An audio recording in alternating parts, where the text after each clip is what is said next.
হয় তত বেশি গতিশীল হয় এবং তত বেশি ক্রিয়া করে। এটা অন্য একটা ফাংশন, আমরা অন্য একদিন এই বিষয় নিয়ে আলোচনা করবো ইনশাল্লাহ।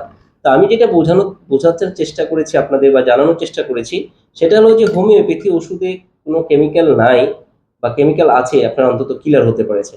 কারণ হোমিওপ্যাথি ওষুধের যে উৎপাদন প্রক্রিয়া, এই উৎপাদন প্রক্রিয়াতে কোনো ধরনের কেমিক্যাল ব্যবহার করার সুযোগ নেই।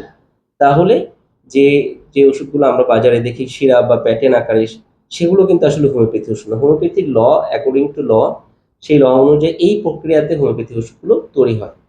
ঠিক যখন আমাদের গায়ে এই যে এরকম দেখেন এখানে 200 পাওয়ারের একটা ওষুধ তৈরি করা হয়েছে, এই 200 পাওয়ার ওষুধ তৈরি করা যে কত জটিল, এটা যদি আপনারা না দেখেন তাহলে বুঝবেন। ঠিক একইভাবে এখানে কিন্তু আসলে এই মাদার টাইপের ওষুধই নাই।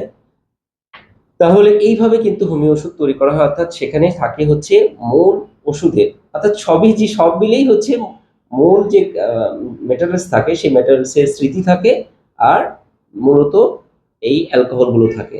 তো অ্যালকোহলকে হোমিওপ্যাথি চিকিৎসা বিজ্ঞানে এটাকে ভেহিক্যাল বলা হয়, অর্থাৎ বাহন বলা হয়। এটা ওষুধ সংরক্ষণ